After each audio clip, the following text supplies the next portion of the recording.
देखिए, जो हमारे सोर्सेस के अकॉर्डिंगली हमको पता चला है वो ये है कि जो 12% का जो स्लैब है उसमें जितनी गुड्स एंड सर्विसेज को रखा गया है उनमें बहुत सी चीजों को या तो 5% का जो स्लैब है उसमें डाल दिया जाएगा, या फिर जो है अगर जीएसटी काउंसिल में आम सहमति बनती है आ, तो 12% का जो स्लैब है उसको पूरी तरीके से जो है वो खत्म किया जाएगा।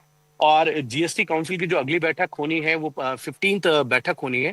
इस 15th बैठक के लिए माना जा रहा है कि इस मंथ के एंड में जो है जीएसटी काउंसिल की बैठक हो सकती है। उसका सबसे बड़ा कारण ये है कि जीएसटी काउंसिल की मीटिंग से पहले 15 दिन पहले सभी जो जीएसटी काउंसिल के जो सदस्य हैं उनको नोटिस देना होता है, यानी कि जो सभी राज्यों के फाइनेंस मिनिस्टर हैं उनको नोटिस देना होता है और उस की बैठक से पहले मिनट्स भेजने होते हैं। तो वो एक प्रोसेस है और ये माना जा रहा है कि सरकार ये चाह रही है कि जीएसटी का जो 12% का स्लैब उसको पूरी तरीके से समाप्त करके जो 12% के अंदर जितनी भी सर्विसेज एंड गुड्स हैं उसको 5% में लाया जाए। इससे सरकार को इस चीज को पूरी तरीके से सरकार ने ये कहे कि एनालिसिस कर लिया है सारी चीजों को ध्यान में रखकर कि इससे उनका जीएसटी का जो कलेक्शन है उसमें असर जरूर पड़ेगा, लेकिन आम आदमी जो लोअर मिडिल क्लास और मिडिल क्लास है उसको बहुत बड़ी राहत जो है वो मिल सकती है।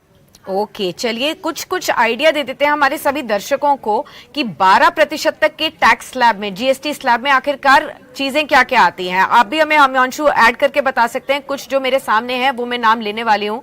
Butter, ghee, processed food, almonds, mobile phones, fruit juices, fruits, nuts, parts of plants including pickle, मुरब्बा, chutney, jam, jelly, packaged coconut water, umbrella, इन सभी के ऊपर 12% तक का जीएसटी अब तक लगता है। और इसी तरीके के कई ऐसे प्रोडक्ट्स हैं जो कि रोजाना आप लगातार अपने घरों में इस्तेमाल करते हैं, तो इनके ऊपर हो सकता है कि जीएसटी जो 12% लगता था अब शायद 5% लगता हुआ नजर आएगा। ये सोर्सेस के हवाले से हमें खबर पता चल रही है। हिमांशु, ये बताइए कि हाल फिलहाल में इतने साल हुए कोई रीजिक की खबरें नहीं आई, एकदम से ऐसे कैसा हो गया कि जीएसटी रेट्स में बदलाव करने की सोच रही है सरकार?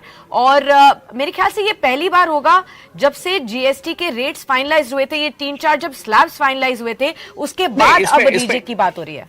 उसमें अगर आप देखेंगे तो कई ऐसी चीजें हैं, ऐसे कई प्रोडक्ट्स हैं, ऐसी कई गुड्स हैं, ऐसी सर्विसेज हैं जिनको कई बार जीएसटी के अलग अलग स्लैब से निकाल के दूसरे स्लैब में डाला गया है। जो 28% का स्लैब है उसको निकाल के 18% में किया गया। 18% के अंदर जो गुड्स एंड सर्विसेज हैं या प्रोडक्ट्स हैं उनको निकाल के 12% में डाला गया। 12% से निकालकर जो है वो 5% में शिफ्ट किया गया। ये इस तरीके से होता रहा है और सरकार का ये मानना है कि जो 12% का स्लैब है उससे आम आदमी के ऊपर जो है एक बर्डन पड़ता है। जो भी 12% के अंदर प्रोडक्ट सर्विसेज गुड्स हैं उनको 5% का जो स्लैब है उसमें अगर रखा जाएगा तो आम आदमी को राहत भी मिलेगी। जैसा आपने कई गुड्स के बारे में बताया, बटर से लेके अम्ब्रेला है या अन्य चीजें हैं, पेस्ट है, टूथपेस्ट है, इस तरीके की जो आम डेली यूजेस की चीजें हैं जो आम आदमी के लिए, वो एक बहुत बड़ा उसमें जो है 7% का जो चेंज आएगा।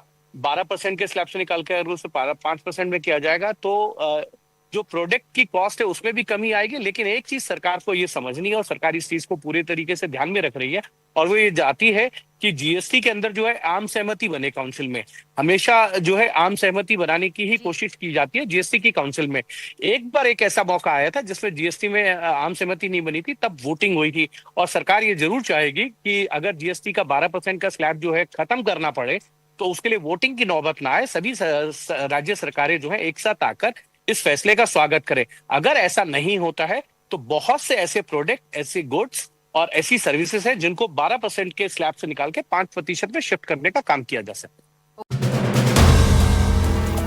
If you like the video, do like, comment, share and subscribe.